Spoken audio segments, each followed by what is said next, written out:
Hello and welcome to another edition of Power of the Pen. I am Luana Bradford and I'm excited to be joining you today for a very special edition in the aftermath of an amazing celebration yesterday, Buffalo Soldier Day. And today I am actually live with you. This is Black Wings Over Arizona. Black Wings Over Arizona by retired Colonel Richard Toliver. And it includes just amazing stories of our Black men and women who served during World War II. And it includes women of the 6888 Central Postal Directory Battalion.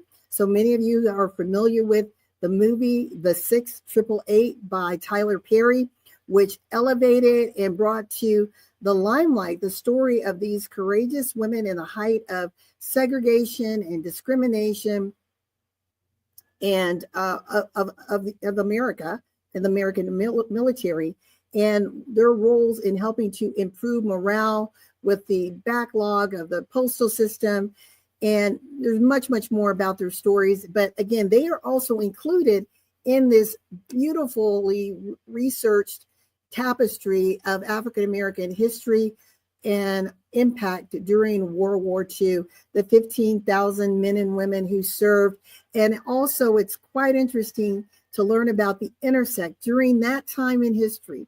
That point in time in history, there was an intersect in Europe of the Tuskegee Airmen, the Buffalo Soldiers, and the 6888 women. Quite amazing. So again, this is a great book to have if you're a history buff or you just want to uncover and unpackage more of the truth of history of the history of the marginalized communities, to see the history as told through the lens of individuals who not only lived it, but who are descendants of those whose shoulders we stand on. If you want to know more, and again, spotlight history, understand fact from fiction, from again, perspectives of those who lived it.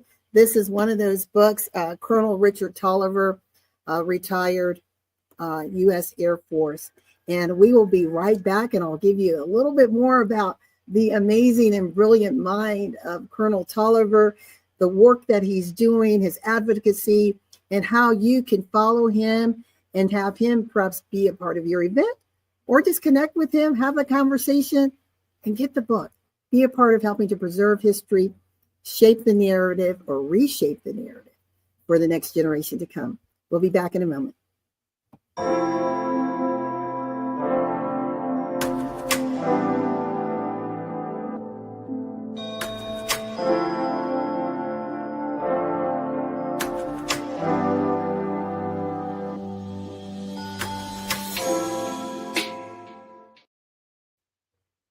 All right, we are back. We are back for this amazing discussion. I am Luana Bradford here with Power of the Pen, and we are going to talk about Black Wings Over Arizona, including women of the 6888 Central. Let me get this right. Let me hide this. Got a little typo here, and that's okay because we are live. 6888 Central Postal Directory Battalion. And this is by Colonel Richard Toliver, So I'm excited. We actually had another show slated for today, but because of what happened yesterday, again, the celebration of Buffalo Soldier Day, I'm like, okay, I'm going to have to come on live, do another episode. We're definitely going to bring back the episode that was scheduled for today. But sometimes it's about having things in real time when they're happening and to celebrate those stories. And I am just, as I'm here talking to you right now, I want to make sure that I notify all of those who might be watching us from other platforms. We're joining you from E360 TV right now, but perhaps you're watching us on Facebook or LinkedIn. So I just want to make sure that you are connected and are able to view this in real time. So just excuse us for one moment so we make sure everything is set, and it looks like it is. And so we will get right into this book. All right. Well, as I mentioned, this book is an amazing anthology and collection of brilliant and beautiful stories of lives we may not have even heard about. And one of the things that you hear me talk about when it comes to our history, we right now are living history. One day someone will tell our stories, hopefully, right? So, but while we're here, my question is, how involved are you in understanding the stories around you, your family stories, translating that so that the next generation can learn and grow and expand from them?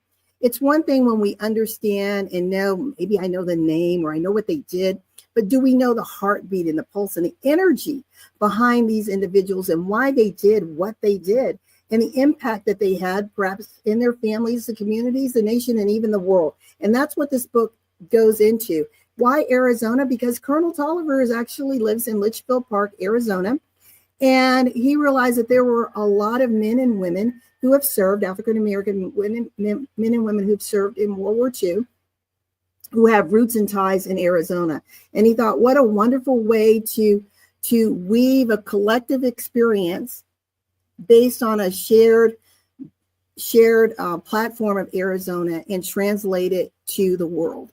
And as I mentioned previously, this is the first time in history during World War II in Europe where the Buffalo Soldiers, the Tuskegee Airmen, and the women of the 688 were there at the same time. Pretty remarkable. So I want to tell you something that Colonel Toliver put in this book, and then we'll go over a couple of slides. In fact, let me just bring this up right now as we go into it. So this is the cover of the book, Black Wings Over Arizona, and you can see the historical figures there. He says that this book is in dedication of the heroic contributions of Black men and women in the development, growth, and progress of America. That they have been woven into our soil, the very fabric of this country, since the American Revolution 248 years ago. He says their blood, sweat, and tears have been drenched in the battlefields of every major conflict since then. Thus, the original roots of the Tuskegee Airmen story can rightfully be declared a great part of American history. He talks about a speech by the great Negro statesman and orator Frederick Douglass. And he says that he underscored that truth in the not only the hope of America, but the hope of African Americans as a people. Now, Booker T. Washington, who was the founder of Tuskegee Institute, as well as the Tuskegee Airmen, says this. And he talks about that we are standing on the shoulders of giants who have paved paths that will enable Black people to reach unprecedented heights. And I quote, Black people have plowed, planted, and reaped from the soils of America. We have erected houses, constructed bridges, built ships, and worked in the factories. We are readers, writers, clerks, and secretaries. We are lawyers, doctors, ministers, poets, authors, editors, orators, and teachers. We engage in all manners of business enterprises. We are moving, acting, thinking, planning, living in families as husbands, wives, and children. Above all, we worship the Christian's God, and we look hopefully to life beyond the grave. So this book, again, is speaking to the hope and to the promise that these men and women fought for, bled for, in some cases died for. And I thought that in this book, it celebrates the patriotism. It celebrates us as Americans. It celebrates the roles that men and women play in the shaping of our families, in the shaping of our communities, the nation, and the world. And I, again, encourage you, if you're someone who's into history, want to learn a little bit more, unpackage these stories as told from the perspective of an individual who is, let me read this, a protégé of the famed Tuskegee Airmen and 26-year veteran of the U.S. Air Force with 2 combat tours and 446 missions in Southeast Asia. Colonel Toliver is a staunch community activist who served on governing boards of hospitals, universities, and numerous business and political organizations. He continues to be on demand as a motivational speaker nationwide and overseas. So again, this is someone to get to know, to find out how you can be a part of the collective effort that is that is working to shift the narrative, tell the stories as experienced by those who lived it and from the lens of those who've experienced it.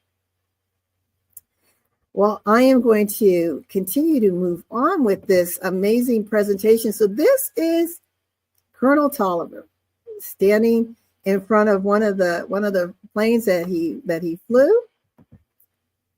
And here he is. This is from yesterday's event celebrating Buffalo Soldiers Day. And you have Sergeant Major Charles there to the right, and my mother, Bessie Bradford, to his left. My mother was celebrated for a Lifetime Achievement Award for her participation in preserving history and celebrating and guiding our young troops in conjunction with all the efforts of the Southwest Association of Buffalo Soldiers. So this was a real exciting moment. And when I look at the generations here, right, that we happen to be standing before yesterday, and I want to give Mr. Charles his full name. I call him Mr. Charles, but it is Sergeant Major Retired U.S. Army Charles Hancock, who spends countless hours researching, telling the story of African-American history, the history of the Buffalo Soldier, military history, writing our congressmen and representatives to make sure that the history is preserved. And that's what the Southwest Association of Buffalo Soldiers is all about. So if you want to know more about them, please check them out. You can Google them and go to their website, Southwest Association of Buffalo Soldiers. And you don't have to be in Arizona to participate. You can do so virtually as well. And of course, I had to have my photo op moment with Colonel Toliver. And again, it was just an honor and a privilege. I have never met a real Tuskegee Airman, and the fact that this is as close as I'm going to get to meeting someone who was trained by them, and to hear his story. And during a time when life was very difficult for African Americans here in this country, and there are still these ongoing difficulties of African Americans and other marginalized people within the borders of our amazing United States of America. And we are collectively coming together to rise up in truth about our stories, to take back the narrative and truth of our stories so that we can live with pride, live in harmony, and realize that collectively the United States of America is the great nation that it is because of all the complexions, the shades, and as Cornelia Brown, author Cornelia Brown often says, the flavors of the beautiful tapestry that's within the United States of America. As I said, people were just coming all around him. They wanted to see him. They wanted to touch him. They wanted to talk to him. They wanted to get their copy of this book, and many did. So it's a great thing. I obviously couldn't read it from cover to cover before yesterday, but I did read some key parts of this, and it is an amazingly crafted manuscript. So I encourage you all to get the book. And let's go to the next one here. There's my mother, and he is having a conversation with her.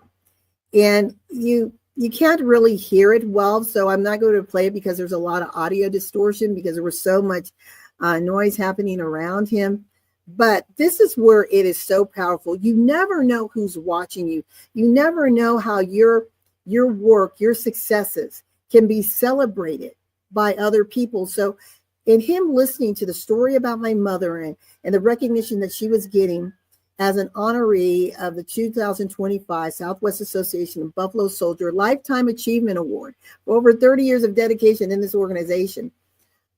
He said, I'm writing this other anthology highlighting great women. And he put my mother and Coretta Scott King and other brilliant women all in the same sentence. And he says, I want you in this book. I want to interview you. I want to bring your story to life in this book. And that's what he's discussing with her in the video clip on the right, which again, I can't play for you because the audio is not as clear as I'd like it to be. But how exciting is that? I'm sitting there listening and hearing this man celebrate my mother and saying, I love your story and I want it to be told. I want it to be chronicled, forever and ever in history. And so that was something that's great and amazing. And again, you don't have to wait for someone like a Colonel Toliver to come to you and say, hey, I want to package your story. You can do that right now.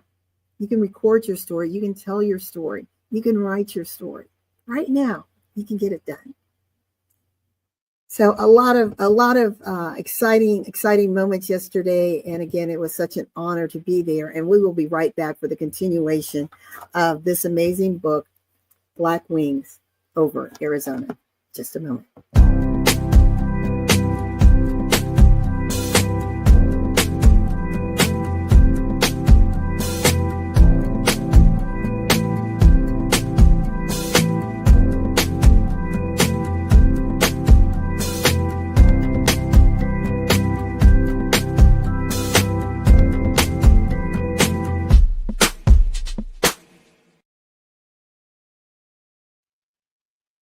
I am back, and we are here discussing this amazing man that you see on the screen, Colonel U.S. Air Force retired Richard Toliver, for his book, Black Wings over Arizona. And again, celebrating the history of African Americans and their experience.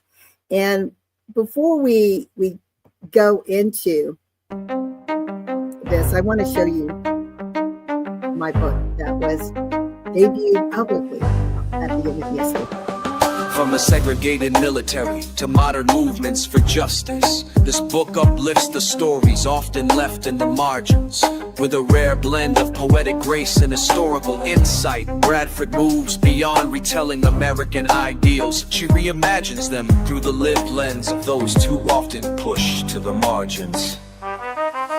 Black women who carried burdens and dreams, indigenous ancestors whose sacred truths still echo, immigrant allies who stood shoulder to shoulder in faith and sacrifice, and unsung patriots who, despite betrayal, still believed in the promise of America.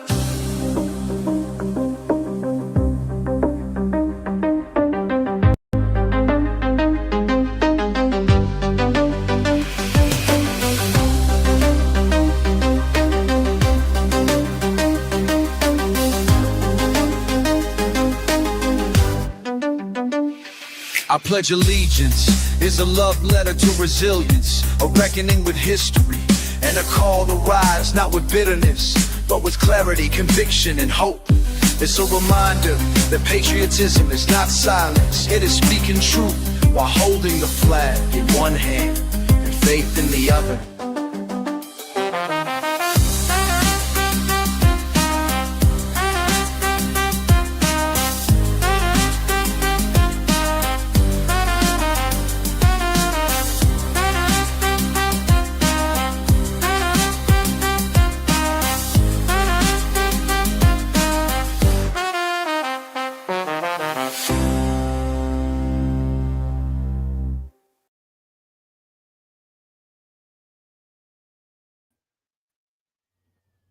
All right, you can get a copy of my book, I Pledge Allegiance, available on Amazon, both Kindle as well as paperback.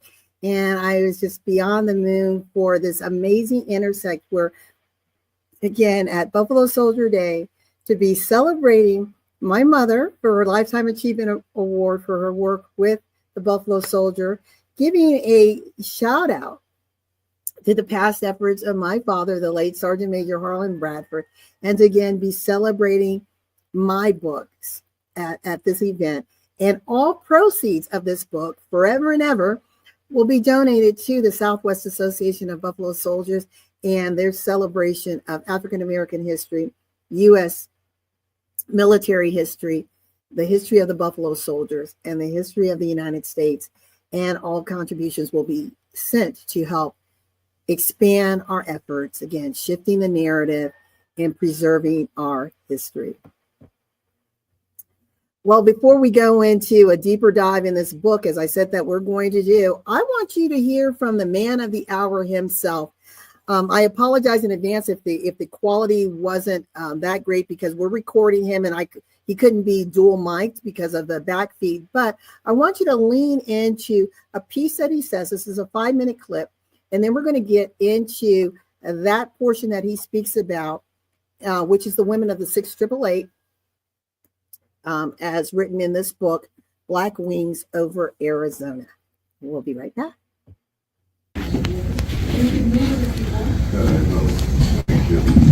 Thank you so much,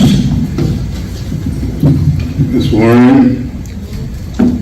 There's so many people, so many achievers here today that I hardly feel worthy to come behind you. And I'm going to start with the lady that's on fire.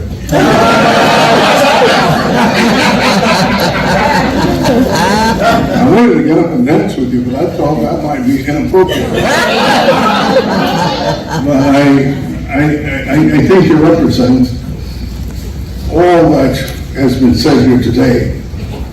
The men and women that make up our history. And I'm going to do this. I think I can do this. And I want to get a little closer. I like to get a little closer to people I talk to. And I want to be able to talk to what you want to see. But let me say this. This is a God-made place. Fort Huachuca. The history of the Buffalo Soldiers. The history of the Tuskegee Airmen, and the history of 855 black women who were sent overseas in 1945 to help unscramble the mill. When my wife Peggy and I drove down, and I've been here a few times, every time I come to Fort Huachuca, I'm filled with the history of those who went before me, and they paved the road. Only those who travel the road know what it means, the trials and the tribulations, the struggles. And by the way, everybody has had some of those. There's not a person in here that has not had a challenge in life. And if you're like me, you've grown to be able to say, I'm thankful for the blood and sweat and tears that I shed. I'm thankful that I had some dark days. I'm thankful that I learned how to overcome adversity. I'm thankful for the tears I shed, the battles I fought, the missions I flew. Because whatever I was to be, I was becoming during that time. And sometimes I would say to those who led the way, why didn't you make my road a lot smoother? And it's a tolerable stop behind you. We wanted you to have an opportunity to have some character built. So we left a few rocks for you. We left a few ditches for you. And we probably left some things that we didn't have to deal with, but we knew that you were going to come along and you were going to need that experience. So when I stand before you today, in honor of these great American patriots, I have spent time over the past few weeks revealing the history that I already knew, but renewing or making anew my appreciation of what these men did and the women. So I'm going to take you on a journey focusing on the Buffalo Soldiers, the Tuskegee Airmen, and the women of the 6888. I don't know if you all knew that okay, thank you. I don't know if you all knew that all three of these groups of people were serving in Europe at the same time. I don't know if you knew that the 855 black women were unscrambling the mail in England and in France. At the same time, the Buffalo Soldiers were coming up the peninsula of Italy. You're going to see one or two of the names here. Some of them gave their lives, Buffalo Soldiers, to help win the war. And the Tuskegee Airmen happened to be flying out of Italy at the same time. So you have these three groups of Americans, great patriots, serving our nation to make us free by putting down the imperialism of the Nazis in Europe at the same time. That was amazing to hear, as I mentioned earlier, that these three, the Buffalo Soldiers, the Tuskegee Airmen, and the 855 women of the 6888 were all in Europe at the same time. That they were like the perfect storm to help support the war effort, to help secure freedom during World War II. I want to just sit in on the story about the 6888, and we will get into that in just a moment, because I want to talk to you about Lieutenant Colonel Charity Adams Early, who was over that battalion. And the movie, for those of you who watched 6888 by Tyler Perry, and the role of Lieutenant Early was played by Kerry Washington. It gave you some insight about the work that she did, but I don't recall it going into the deep detail of who she was and all that she had accomplished before that point in history. And that's what I want to sit in on this book for a moment, because again, we can tell pieces of the story, but when we're able to pull different breadcrumbs together and see it in whole, it gives us a whole different perspective and respect for the individuals who we call the giants, right? Whose shoulders we stand on. We'll be back in just a moment, and we'll talk about Lieutenant Colonel Charity Ely from the book Black Wings Over Arizona by Colonel Richard Toliver. Power of the Pen with Luana Bradford, expanding the impact and influence of authors from around the world. If you want to change the world, pick up your pen and write, said Dr. Martin Luther King Jr. Books are uniquely portable magic. Power of the Pen spotlights authors from around the world. Listen as authors share messages that educate, motivate, inspire, and entertain. Join us each Sunday at 2 p.m. Eastern on e360tv.com. Hello, and welcome back to Power of the Pen. I'm Luana Bradford, and thank you so much for joining us for this special live edition of Power of the Pen. We are coming on the heels of celebrating Buffalo Soldier Day yesterday. I had the opportunity to actually meet the author of the book that we were featuring, Black Wings Over Arizona, Colonel Richard Toliver, and I just thought, let's keep this thing in as real time as possible. Let's bring the show to the forefront, talk about this book, help you understand the greater narrative and scope and impact that African Americans had within the war effort and continue to have in the shaping and building of this great nation, the United States of America. Again, celebrating the lives of the Tuskegee Airmen, the Buffalo Soldier, and the women of the 6888. And I am going to read to you a portion about Charity Adams, Lieutenant Colonel Charity Adams Early of the 6888. As I said, the movie by Tyler Perry began with her life in the military, right? It doesn't go into a lot of her backstory, but I want to talk to you about this. It says, Charity Adams, she was the oldest of 4 children, and she was born in 1918 in Cottrell, North Carolina, and grew up in Columbia, South Carolina. Both her parents believed strongly in education, and they believed that it was the path that Black people could overcome the crippling obstacles of racial segregation.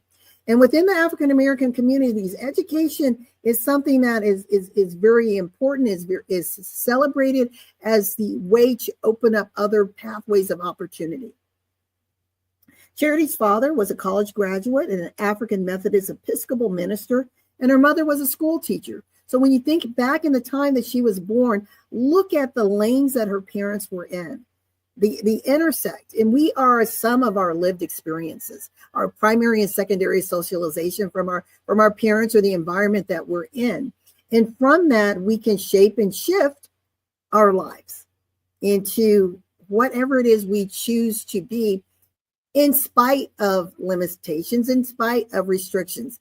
Does it mean that the path is not going to be difficult, that we may not navigate landmines? No, that's not what it's saying.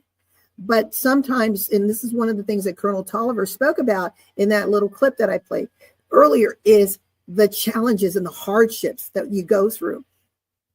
And when the future generations are able to look back and see what you did and see the barriers, see the fact that you were able to take the chaos and create opportunity, that you were able to translate those stumbling blocks into stepping stones, that gives hope, that gives courage, that infuels that passion and that fire to keep pressing forward.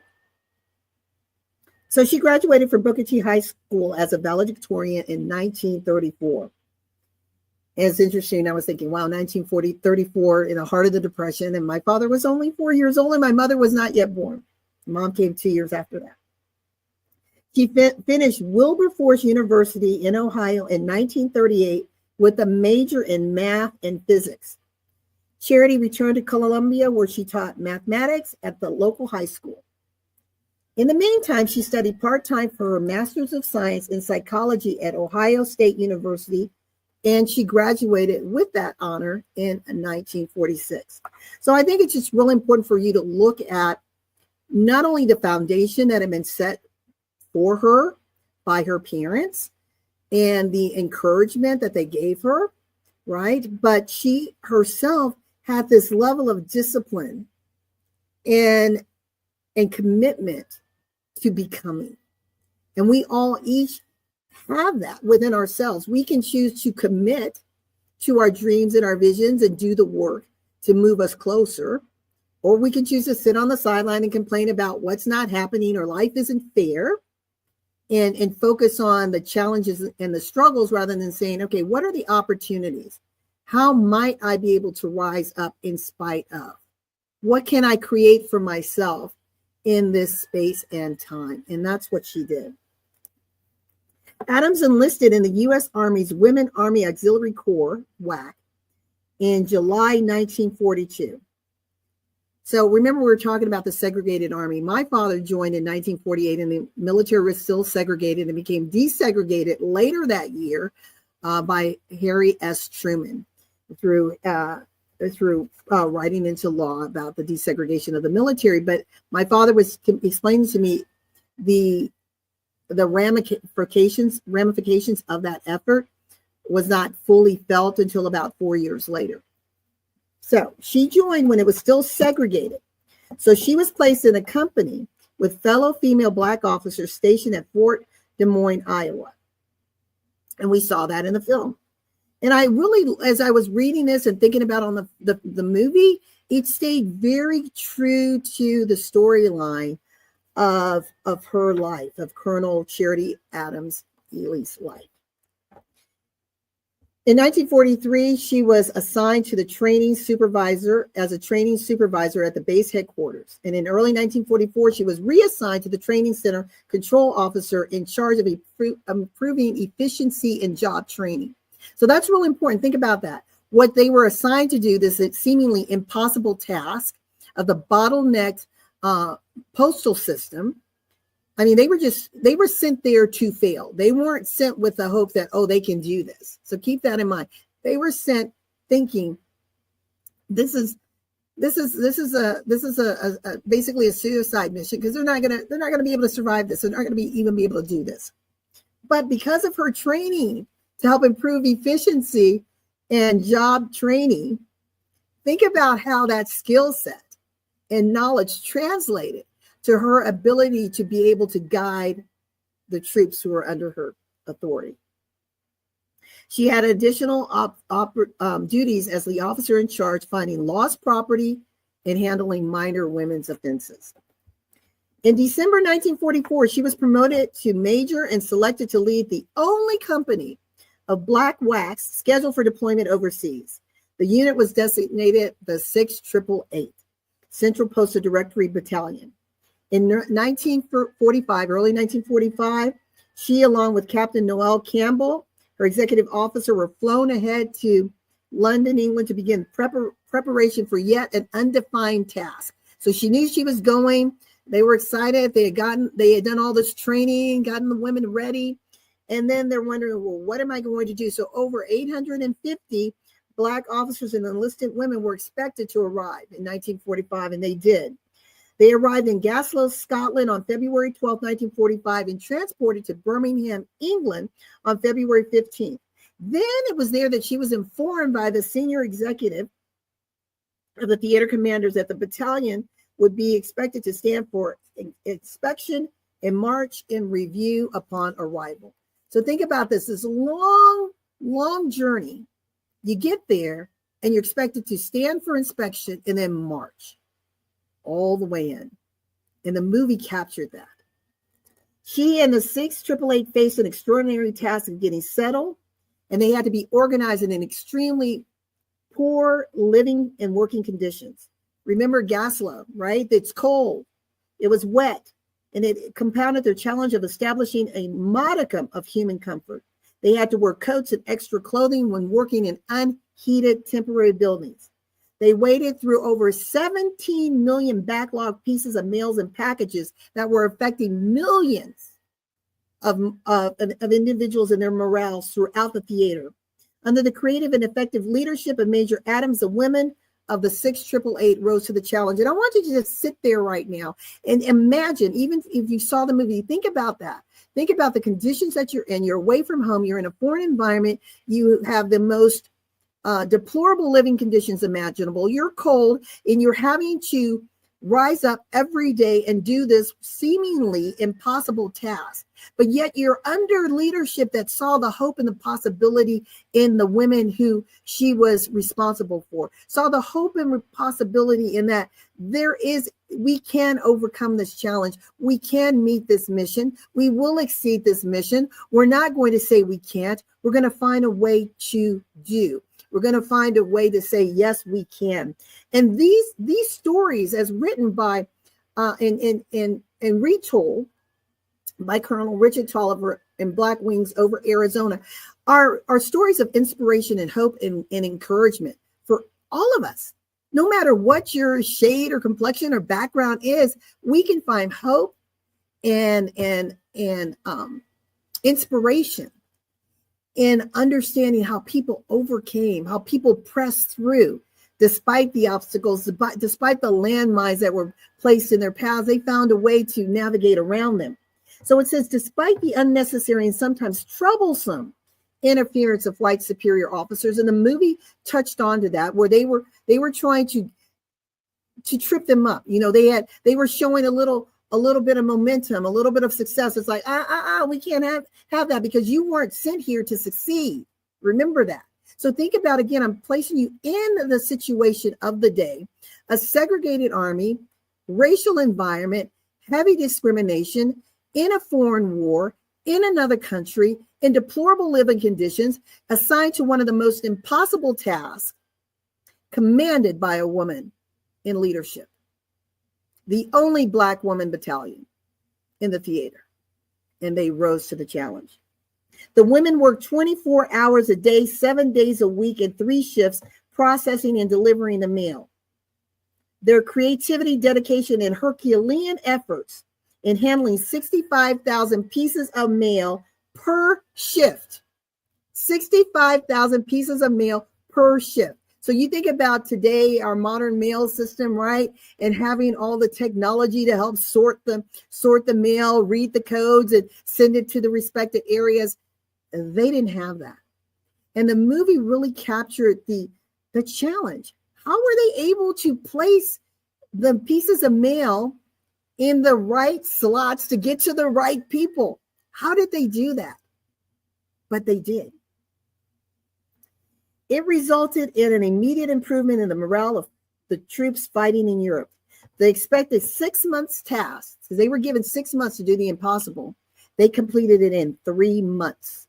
3 months. Think about it. Think about today, you in the workplace, whatever odds you're facing, and you're complaining because the system isn't working fast enough, meaning your technology system, your computer system, whatever it is, isn't working fast enough. Imagine if all of that was stripped away. What level of resilience would you have? What level of innovation would you be able to put in place to still complete the task? Right? To still complete the task, because our systems today are built upon proven processes of the past. Again, systems today are built upon proven processes. So as I said, the expected 6-month task was concluded in 3 months. Moreover, Major Adams managed to keep the morale of the battalion high by providing homegrown beauty and recreation facilities for the women. And remember, you saw that in the movie where they're getting their hair done. They're able to work out and feel good about themselves. And the white officers are like, what is this stuff? We don't like this stuff here. But sometimes when we're in leadership, when we're in authority, when we're working with individuals and helping to guide them and creating engagement and improving morale, we have to do some extra things to improve morale, to show I see you, I hear you, I appreciate you. And if this little piece of feeling good about yourself, this little tiny moment of beautification can help you wake up the next day and be a part of the 65,000 per shift piecemeal distribution, then isn't it worth it? Isn't it worth it? In May 1945, the backlog had been eliminated. And so then they were ordered to be deployed again. So they completed the task. They were deployed across the English Channel to Le Havre, France, where they were transported to Rouen, a city in Upper Normandy. And this time, the male backlog that they had to deal with was 3 years. 3 years of efforting. That's how backlogged it was. But they were still hard at work, sorting and delivering mail to the troops, even when the war in Europe ended. The Allied forces had defeated Nazi Germany, and victory in Europe, VE Day, was declared Tuesday, May 8th, 1945. Nevertheless, the 688 remained in Rouen, clearing the mail logjam in France until October 1945. Think about that. Think about what, again, I'm just reading one little piece of story out of this amazing book, Black Wings Over Arizona. Just a small piece of the many stories in this book about Black history, Black presence in the military, our Tuskegee Airmen, our Buffalo Soldier, and now the women of the 688. How exciting is that? I'm going to do a quick takeaway and show you again how you can get a copy of my book, I Pledge Allegiance, A Journey Through the World, through the Words That Shaped the Nation. Currently available on Amazon, has been a top bestseller of new releases under history of race and ethnic relations. We're so excited about that. We're also excited about the fact that all proceeds of this book go to support preserving our history, telling our story. It's about legacy building, and it's to support the Southwest Association of Buffalo Soldiers. We'll be right back.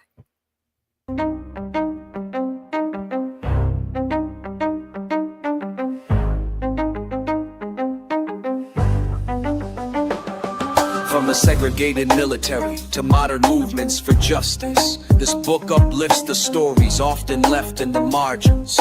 With a rare blend of poetic grace and historical insight, Bradford moves beyond retelling American ideals. She reimagines them through the lived lens of those too often pushed to the margins.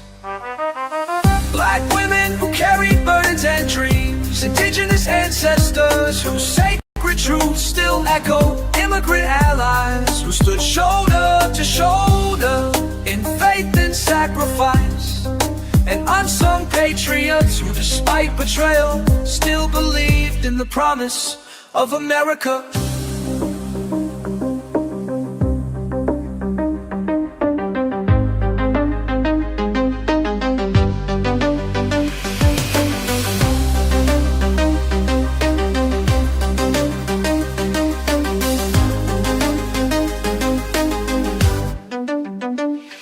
I Pledge Allegiance is a love letter to resilience, a reckoning with history, and a call to rise, not with bitterness, but with clarity, conviction, and hope. It's a reminder that patriotism is not silence. It is speaking truth while holding the flag in one hand and faith in the other.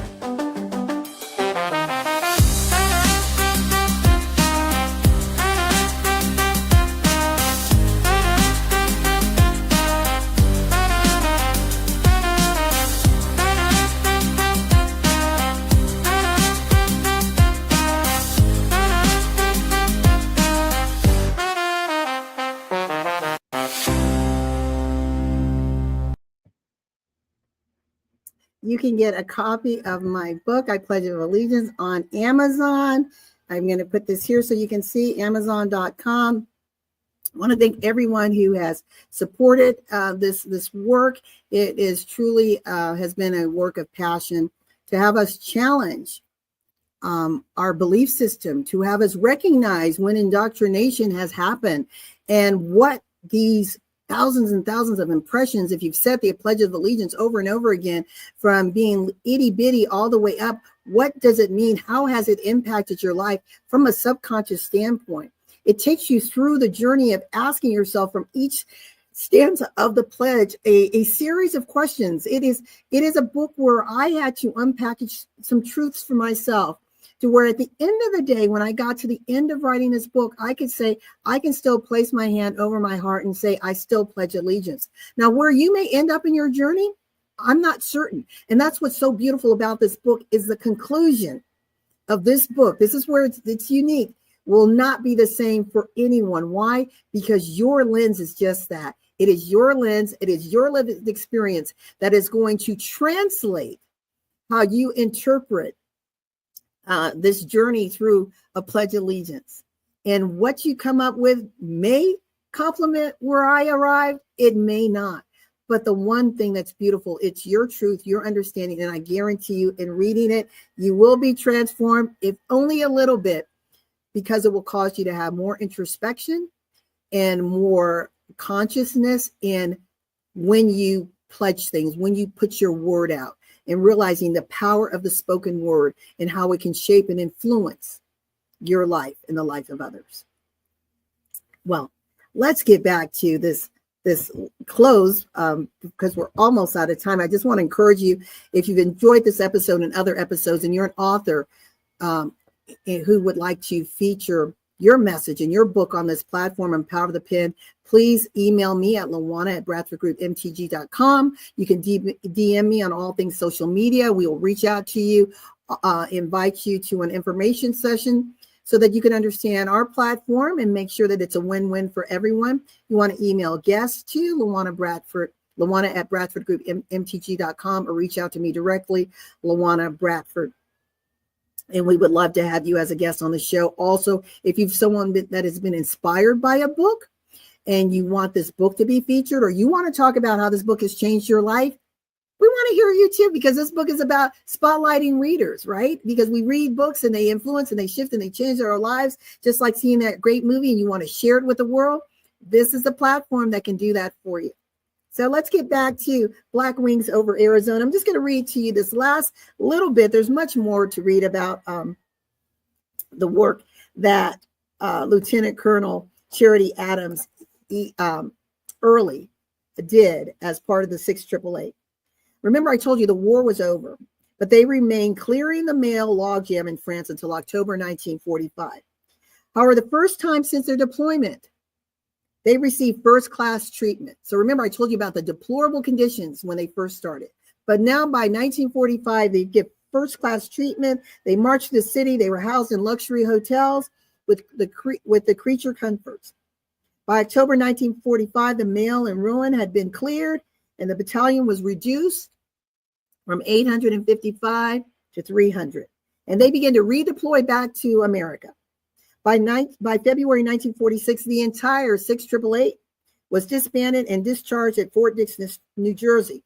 Now, keep in mind, they were disbanded and discharged at Fort Dix, New Jersey. But hear this: without any public celebration or government recognition for the amazing job these great patriots had accomplished.